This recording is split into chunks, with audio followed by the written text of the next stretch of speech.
Hi, Emily. Hi, Bob. How are you? I'm good. How are you today? I'm okay. Let me introduce us. I'm Robert Wright. This is the Wright Show. You are Emily Sigalow. You are a postdoctoral fellow in the sociology department at Brandeis. And today we're going to talk about your PhD dissertation, which is being turned into a book for Princeton University Press that will be called American Jubu, subtitled Jews, Buddhists, and Religious Change in the United States. Um, I think the subtitle gives people some idea of what the book is about, but there may be people who haven't heard the term Jubu, Yeah. which is in the title. So you want to tell us what that means? Sure. Jubu is a moniker for a Jewish Buddhist. It was popularized by Roger Kamenetz in his book, The Jew and the Lotus. Hmm. And now I think a lot of people who identify as Jewish Buddhists think of themselves as Jubus, particularly the younger generation. So they wear the label proudly. They don't consider it pejorative. I don't think I've ever heard someone introduce themselves to me as a Jubu. You know, I've heard it said about people. Right. That's actually very interesting. So it turns out that's actually a generational issue. So people who are under the age of 30 seem to proudly identify as Jubus, and at least they did to me when I asked them, about their religious practices and identification. They would say, "Oh, I'm a Jubu, and I do this and I do that." But the baby boomer generation tend to think that term was pejorative and really shied away from it. So. Okay.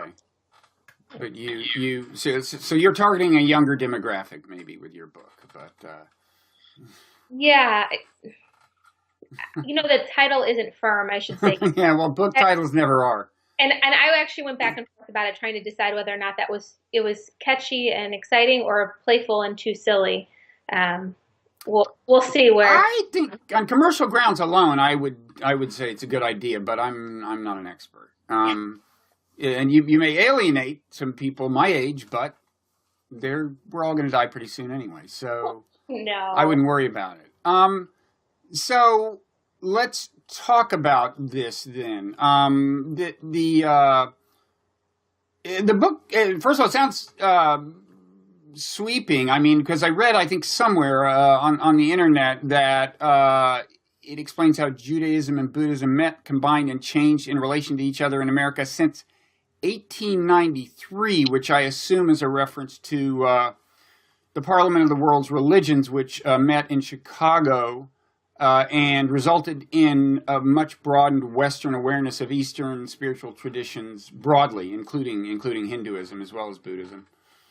So you're telling the story that you're painting that large a canvas. That's right. It goes the way that the book is organized is such that there's 7 chapters, and the first 4 are shorter chapters, but they're historical chapters, and they proceed from about the late 19th century forward till today. And then the last 3 chapters are thematically organized. They talk about the contemporary encounter between Judaism and Buddhism and how people are actually living that experience right now. Okay. So let's jump ahead for now, and then later get back to 1893. But certainly there are a lot of Jewish Buddhists in America, and a lot of prominent ones. I mean, if my contact with Buddhism has come mainly from doing meditation retreats. Aside from my daily practice, meditation retreats at the Insight Meditation Society in Barre, Massachusetts. That was started by 3 Jews who I think maybe met in Asia, but in any event, one of them then went west and founded Spirit Rock, which is a really prominent place in Marin County, California. That's Jack Cornfield. And so is that a story? Is that part of the story? I mean, it's not just a story about grassroots Jubus, right? It's a story about the influence that these kind of innovators had. That's right, and it is, and that will be that's the story of chapter 3 is Hmm. how these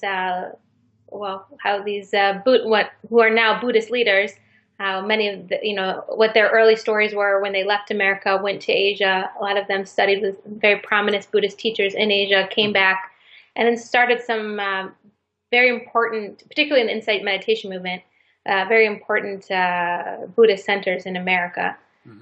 And what I just want to be careful about is not to overstate the Jewish influence either. There are in certain traditions, Jews have had a very demonstrable role in the development of Buddhism in this country, particularly within the movement for insight meditation.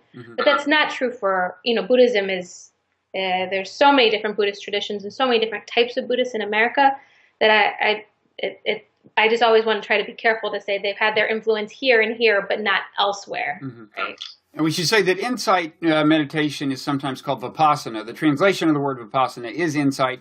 That's associated particularly with Theravadan Buddhism, I guess, in Southeast Asia. But then there's a whole bunch more Buddhism, usually put under the label Mahayana, including Zen. And I think Zen kind of started exerting a big influence in America before vipassana, right? Kind of on the West Coast. That's right. And was there not such a big Jewish involvement in Zen? There was also an early Jewish. The history of Zen in America is different than the history of Theravada Buddhism in America, but the history of Zen, it wasn't started by white or converts, or brought to America at least by white convert teachers. It was brought to America by Japanese, largely Japanese, but also Korean, depending on the different tradition of Zen too. At least teachers from Asia, but some of their early practitioners, some of the early people who were sitting in those Zen centers found on the West Coast were Jews, and in large part that has to do with demographic reasons. Zen, particularly in the 50s, it attracted a lot of the kind of the beatniks and the very left-wing kind of countercultural people who were out in California, and Jews were overrepresented in that population. And so there were a lot of Jews sitting at San Francisco Zen Center, or earlier at the Berkeley Zen Center. And some of those Jews who were there at the very beginning ended up rising through the ranks and becoming prominent, Zen leaders today, because that's what their trajectory has been. Okay. And does it tend to be the case that well, let me ask you another question. In how thoroughgoing is the adoption of the Buddhism? You can just meditate without getting into even Buddhist philosophy, or you can meditate and get into Buddhist philosophy without buying reincarnation. And you can buy reincarnation, but not believe that there are bodhisattvas out there, and so on. There are degrees of immersion in Buddhism. And I think of Buddhism in America as relatively secular compared to Buddhism in Asia. But what's the degree of variation there? So, and this is complicated. So Jews are, they span the spectrum. Just, I think, like a lot of other American practitioners of Buddhism, there are some Jewish people who are, who believe in all of the mystical and maybe cosmological components of Buddhism, and for whom they think of Buddhism as almost in the way that we would in the West talk about a religious tradition. That is to say, it's in the meaning-making system, it's the community, it's their views of afterlife and how they make sense and process the world.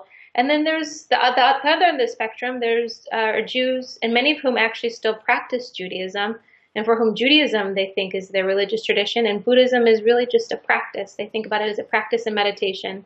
It's universal, available to everybody, and it more or less augments their Judaism. So, and then there's a whole spectrum between those two poles. Mm-hmm. And has this at all been an issue? Like a source of tension within Judaism? Maybe the concern that for some people this will completely displace that these people will cease to be observant if they were before or whatever. I've never asked the people I know who some of whom were kind of prominent in bringing Buddhism to America, whether they observe Passover. I have no idea what they do. But is that a source of contention at all? For the practitioners or for the Jewish community? Do they get criticized? Are there rabbis who voice concern that they are losing, they're losing people? Yes, there are.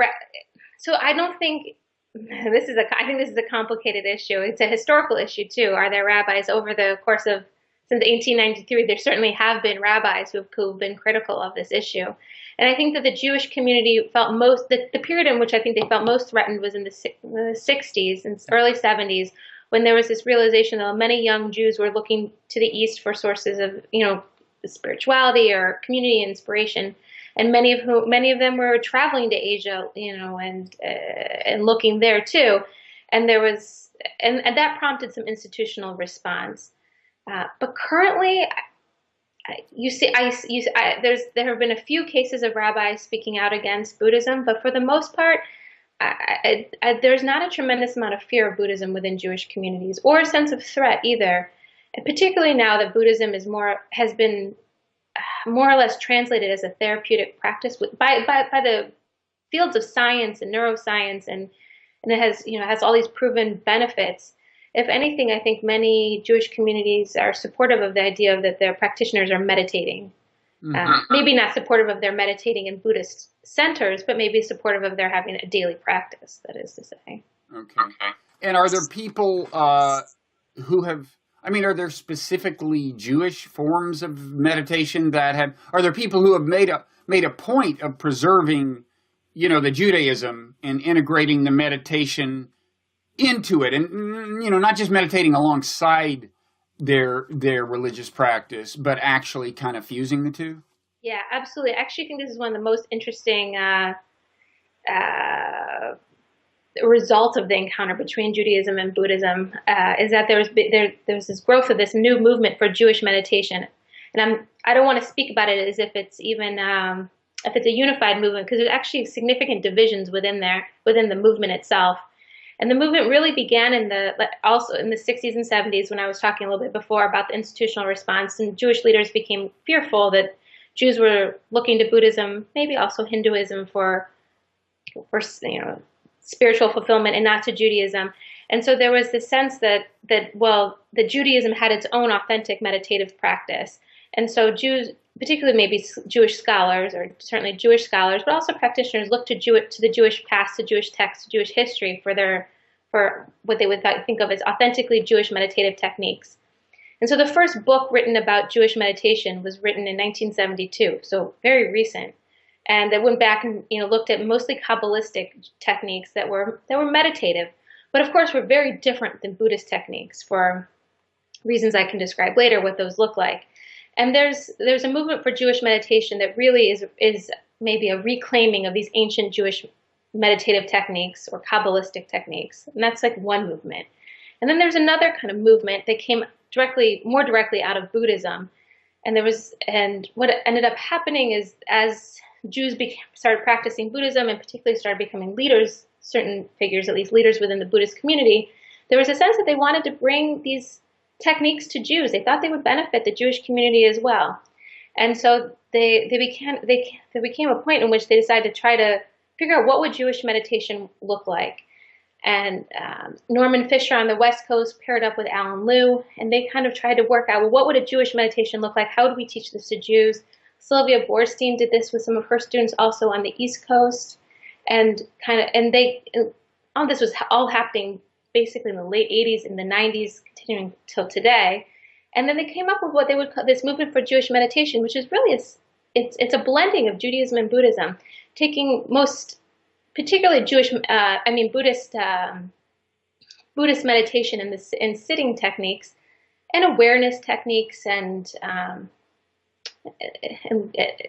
it sort of depends a little bit on who's leading the session, and then bringing that into a Jewish context.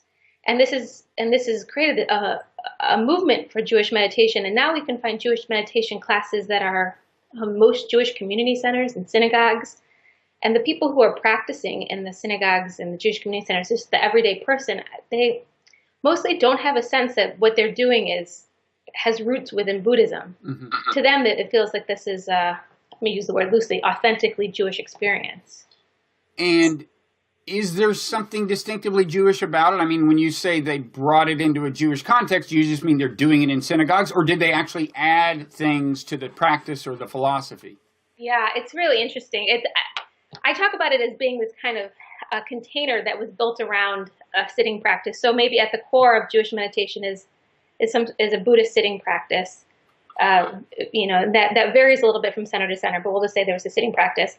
And then around that, they kind of put layers of different kinds of Jewish symbolism, some Jewish text sometimes. So what would happen often is you'll come in, the practitioners, the Jewish meditation practitioners would come in, they would sit down, they'd have some sort of a little bit of an introduction. There'd be a talk about the Torah portion for the week. Then everybody would sit, and then there's a lot more discussion in Jewish meditation classes than there are, typically at least, than there are in any kind of Buddhist classes. And then there's quite a bit of Jewish symbolism. A lot of Jewish meditation classes have this, I think it's called a Jewish blessings flag. It's a reinterpretation of the Tibetan prayer flag, but it's with Jewish blessings on it, but looks similar.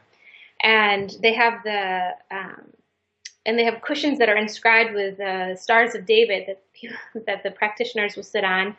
And then they talk in the middle, they'll talk about the Torah portion, talk about the Jewish holidays, they'll talk about Jewish values, and then they'll do some sort of a sitting practice. And then oftentimes they'll also bring in some Buddhist teachings, usually ones that aren't terribly explicitly Buddhist, maybe just more general ideas about loving kindness or attention or presence or something like this. And kind of go back and forth and maybe talk about, some Jewish teachings as well. So it's an interplay between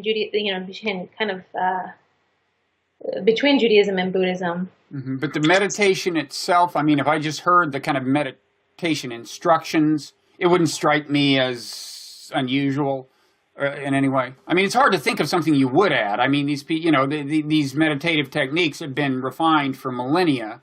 It would be surprising if you could come up with something nobody's thought of before. That's right.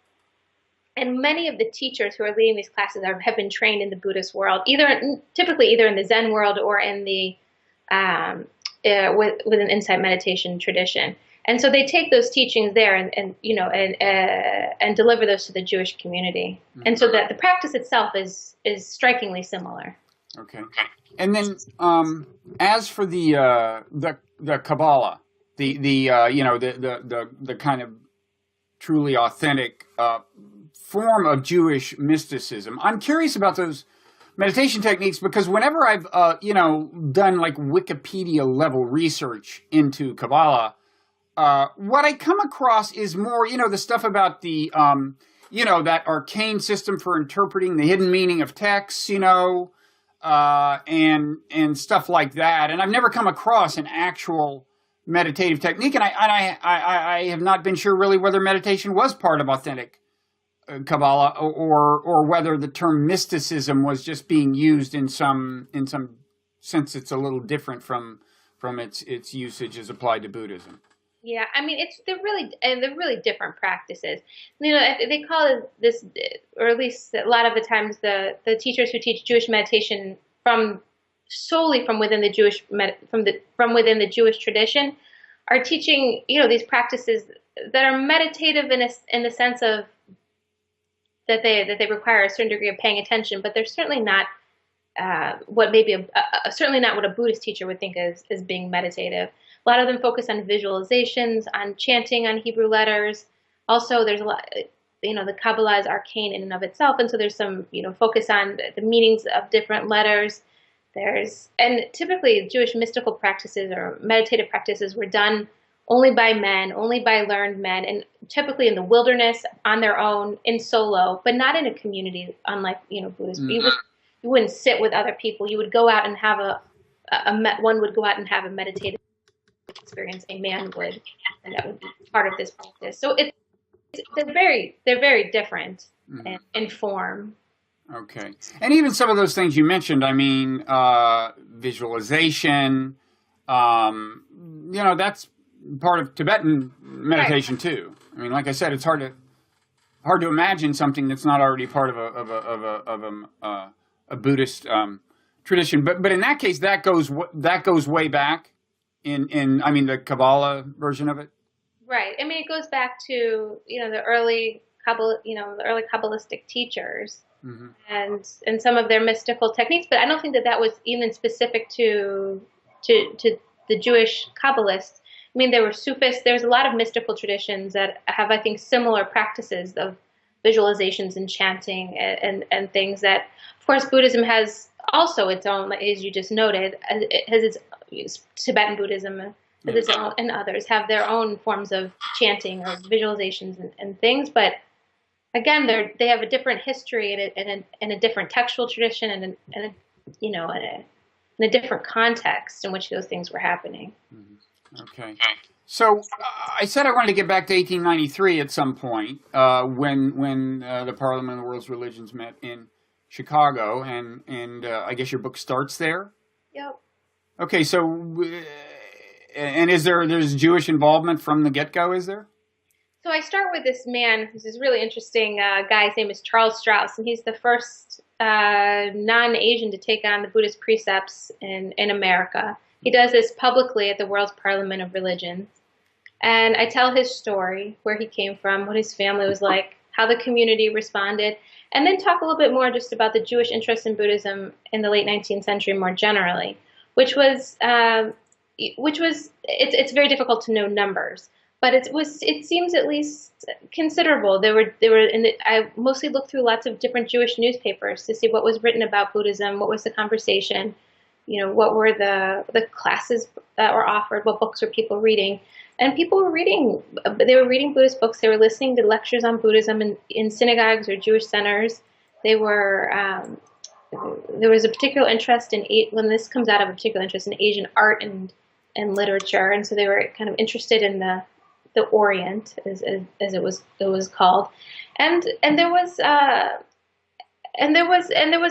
real interest in, I mean, again, it's very hard to know any kind of numbers here, but there was enough that the newspapers talked about it frequently. Also about how there was ads in these Jewish newspapers for little Buddha imageries that people would go and they would buy, and it was specifically, advertised to Jews.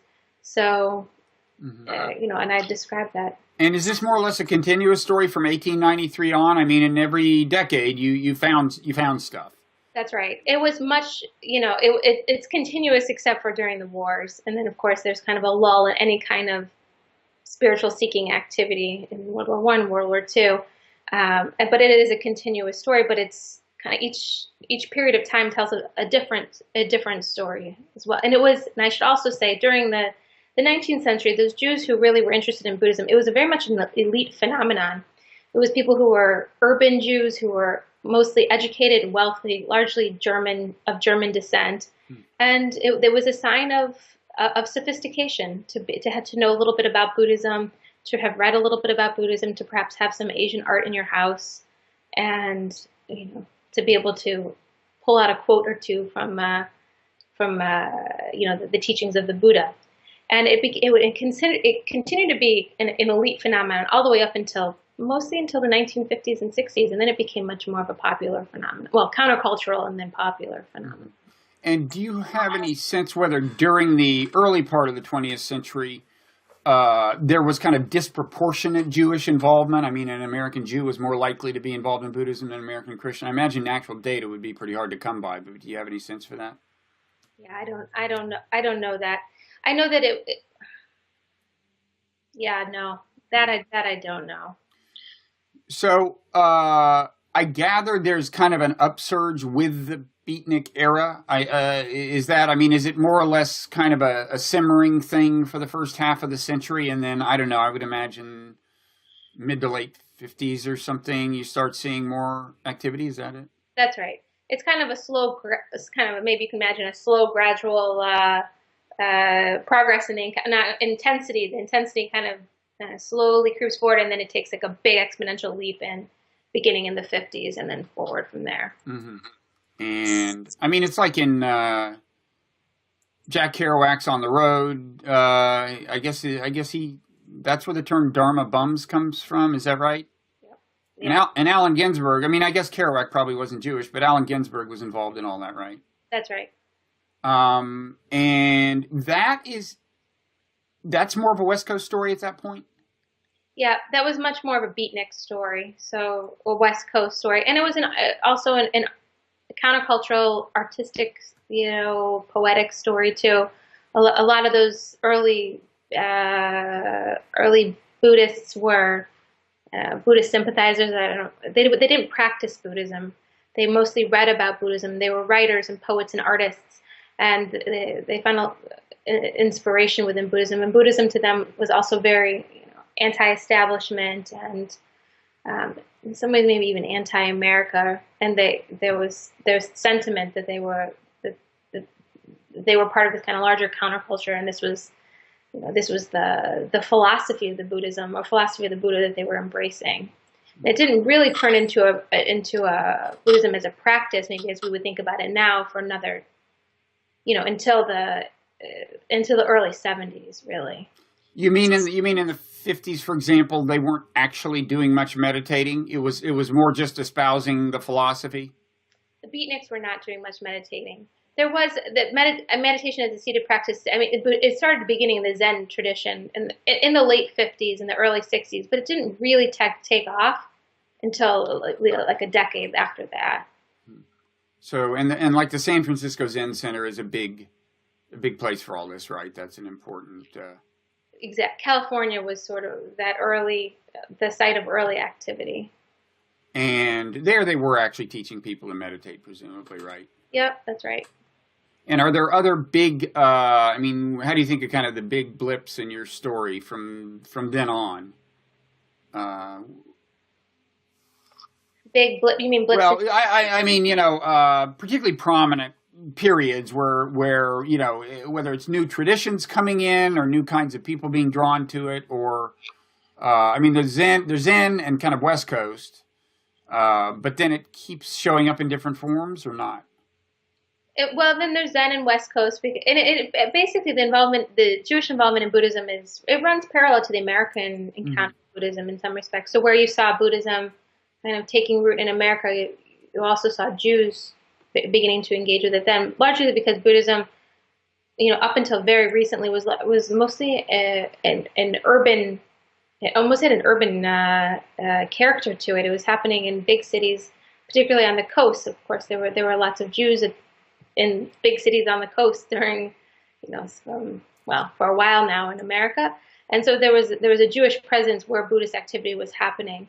And so as Zen began to take off as a tradition, as a practice tradition in the late 50s, carrying that forward to today, and Jews have been involved in it since then. But Theravada Buddhism, at least as in non-immigrant Theravada Buddhism, really began in the 70s in America. And so Jews were active in it from then forward. And then the Tibetan tradition is most recent tradition to America. Mm-hmm. And, also that really kind of came over, it became popularized more in the 70s too. And Jews, thinking also about Naropa and the Jewish involvement there, have been involved in the Tibetan tradition as well, but in a different way. And the Tibetan tradition has a different structure than Jews have never been prominent teachers, not in the same way, at least, as they have been within maybe the Zen and the Theravada tradition up until very recently. Mm-hmm. And very recently, you can see some Jewish teachers having prominent positions within the Tibetan tradition. But for the most part, the Tibetan leaders in America have been teachers from Asia. Okay, and would you say that the left wing kind of label has persisted since the 50s? I mean, I'm talking maybe particularly about the perception within the Jewish community. Is it thought of as a kind of a lefty thing to do, meditating? I think it has been thought about. It certainly had that association up until, I would say, the 90s. It was, Buddhism, meditation, it was thought about as kind of a hippie countercultural activity. But by the 1990s, and this is kind of a complicated story about how this happened, but Buddhism became much more mainstream, particularly as it entered into the fields of science and neuroscience and biology, and as the medical community began to adopt Buddhism, or at least began to appreciate that there was some sort of empirical value to meditating or physiological value to meditating, it gave meditation much more scientifically verifiable qualities. And so people began to meditate because they thought it had therapeutic and health benefits. And I would say nowadays people don't think of meditation as, at least certainly the people who are doing it, but I think more generally people don't think about meditation as being countercultural activity. A lot of them think about this as being a therapeutic activity or almost even a wellness activity. It causes, helps people become more centered and present and calmer and, a variety of other good things. Mm-hmm. And do you think there was something about Jewish culture that made Jews particularly amenable to Buddhism and meditation? Or do you not even buy the premise that the Jewish involvement is really all that disproportionate? I think that the Jewish involvement was disproportionate in the late 50s to the 1990s. And I think that's pretty, there's no clear numbers, but I think that it was. And I think it's possibly still disproportionate now in certain places, particularly in places where, I think, if you go to New York or San Francisco, I think you're going to see a lot of Jews in the Buddhist centers. A disproportionate number of Jews in terms of relative to the number of Jews in America. That is, Jews. There's about 2% of America, and you'll find more than 2% of a Buddhist community typically to be made up of Jews. And I think that has a lot, at least going forward from the 1950s forward. I think it has quite a few reasons. There's certainly a demographic reason, right? The Buddhism tends to attract people who are educated, liberal, typically white and middle class. That is, it tends to attack those sorts of converts, that is to say. And Jews are overrepresented in that particular demographic. So I think that's a strong reason why you see a lot of Jews there. I think there are historical reasons that Judaism and Buddhism haven't had any kind of real historical conflict, certainly not the conflict that Judaism has had with Christianity, for example. And Buddhism has been much more of a historically neutral with Judaism.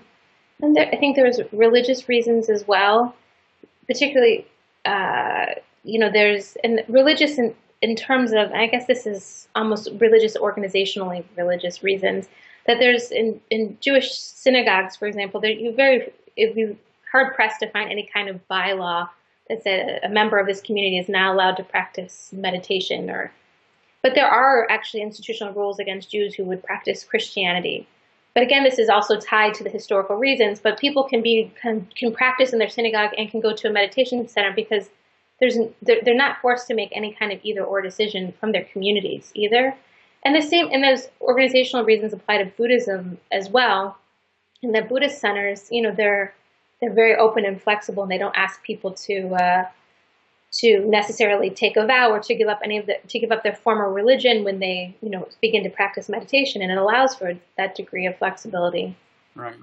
And I think the last thing is that it just has a lot to do with how Judaism and Buddhism have evolved in America. For many Jews who practice Buddhism, they identify as being secular or cultural Jews, and they don't necessarily have any kind of Jewish religious practice, you might think about it.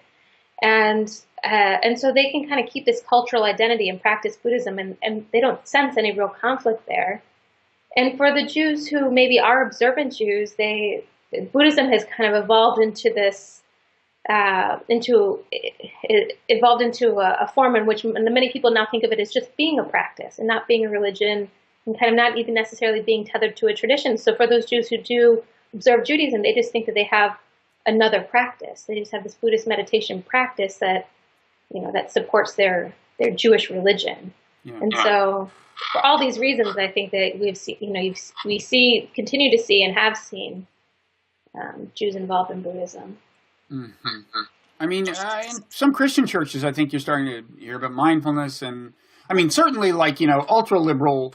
Unitarians have long been places where you would have meditation sessions, but I'm even starting to hear about more mainstream Christian churches where they do meditation, and they think of it as, I guess, a basically secular thing that kind of supplements their religious practice.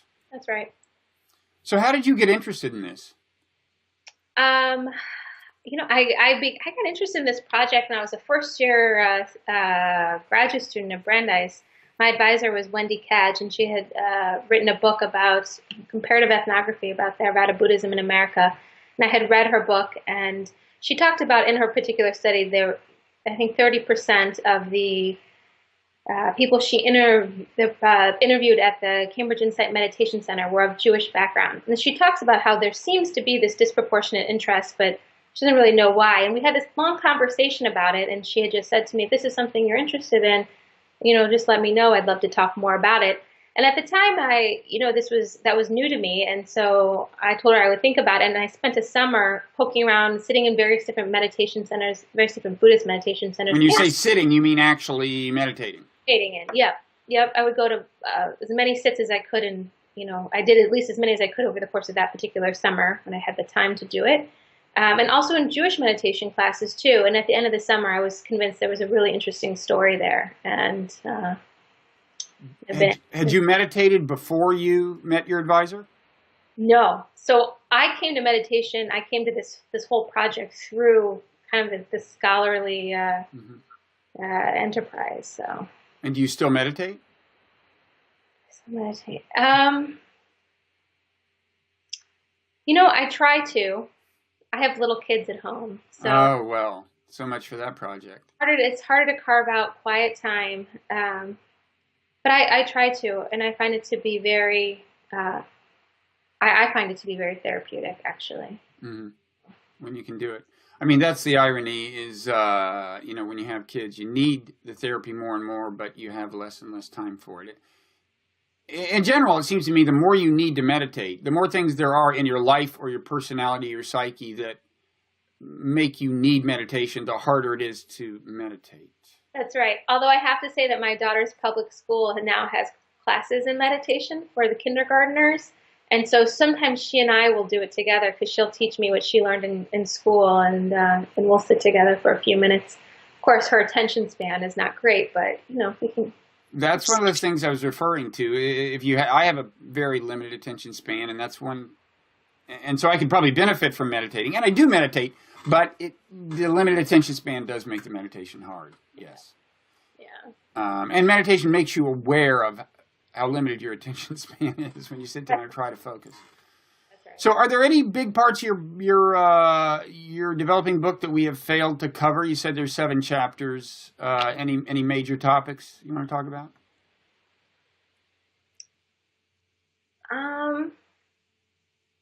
Well, Go ahead, say it. I was, I don't know what would be. We didn't talk about some of the other chapters, or some of the other stories that are in the book, but maybe that's for the future. I don't know. I talk a little bit about how some Jewish people think about Buddhism in terms of as a spiritual practice, why others do not, and talk about how people come up with multiple religious identity, how people identify really as a Jubu, who identifies as a Jubu, what that means. And then the historical chapters about what's going on in the Jewish-Buddhist encounter from, in the different periods we haven't talked about. So it's not just generational, whether they identify as a Jubu, whether they embrace that label? The particular label yeah. is generally generational. Is generational, but there's different kinds of Jewish Buddhists in America. I mean, I think I alluded to this at least before, that there are some people who, and I call them different things, but at least there's some Jewish Buddhists who are Jewishly observant, who think of themselves as Jews who have a Buddhist practice. I guess maybe that's it. And I call them the spiritually enriched. That is to say, they think about Buddhism as enriching their sense of spirituality. There's a much smaller group of maybe we could call dual belongers, people who would actually belong to Buddhist communities and Jewish communities, and maybe place an equal emphasis on both. In terms of they celebrate holidays with within both traditions and have practices with both traditions and believe in the meaning-making systems of both traditions too. This is the smallest group that I found. Then I have some on the other side, people who we might think of as being, cultural Jews who practice Buddhism and for whom Buddhism is really their primary practice and primary community meaning-making system, but they still identify as being cultural Jews, in the sense of that's what they think about as being their Jewish heritage and where their families came from. So there's really this spectrum of who these Jubus are, and it's not just they're not all cut from the same cloth. Mm-hmm. And when you say that one variable is how spiritual the practice is, do you just mean how much it's plugged into Jewish spirituality? Or are you also talking about how within a Buddhist context, because in a strictly Buddhist context, that is a question. There's a kind of a spectrum with, you might say, therapy at one end and spirituality at the other. Yeah. Are you talking about both of those? No, well, actually, no. Most people who told me that they thought that Buddhism was spiritual were people who were observant Jews, because that was the language they learned in Judaism, and they felt very comfortable, I think, from their Jewish experience. But for the other side, the people who were more cultural Jews who practiced Buddhism, a lot of them were very uncomfortable with the word spirituality, and actually would say that they didn't think Buddhism was spiritual at all. They thought it was a practice in presence, or a practice in loving kindness, or they had other explanations, but they certainly would tell me they didn't feel like it was spiritual, and they were very uncomfortable with this idea of spirituality kind of more generally. So these are people who are not particularly observant as Jews to begin with, and they're also saying that they're not particularly spiritual in their meditative practice. That's right, and these are a lot of these Jews. You can think of it. There are a lot of atheists, maybe communist, very secular, who are deeply uncomfortable with religion, ideas about religion and spirituality more generally, and certainly didn't think that their Buddhist practice was in any way religious or spiritual, because that was kind of the opposite of who they were, really. Mm-hmm. And they thought their Buddhist practice was completely secular, which is why they felt it meshed very well with their sense of themselves as Jews, which was also very secular. Right. So they have these two different poles there. Okay. All right. So do you have a target date for when we'll actually see the book, or when you'll actually finish your the transformation of a PhD dissertation into a book? I mean, it's under contract with Princeton University Press, right? That's right. And I owe them the final manuscript in January 2017. So. Well, authors are never late with their manuscripts, so I'm sure that'll happen. It will. Yeah, it will. I didn't even want to plant the thought in your mind that it might not. It will. And I guess it's however long it takes them at that point to put that into... Surprisingly long, sometimes. I guess the average is kind of a year in book publishing.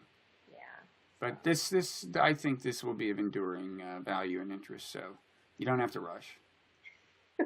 Okay, well, thanks. Thank you for taking the time. And thank you. Okay, and good luck with the book, and maybe we'll talk to you again down the road.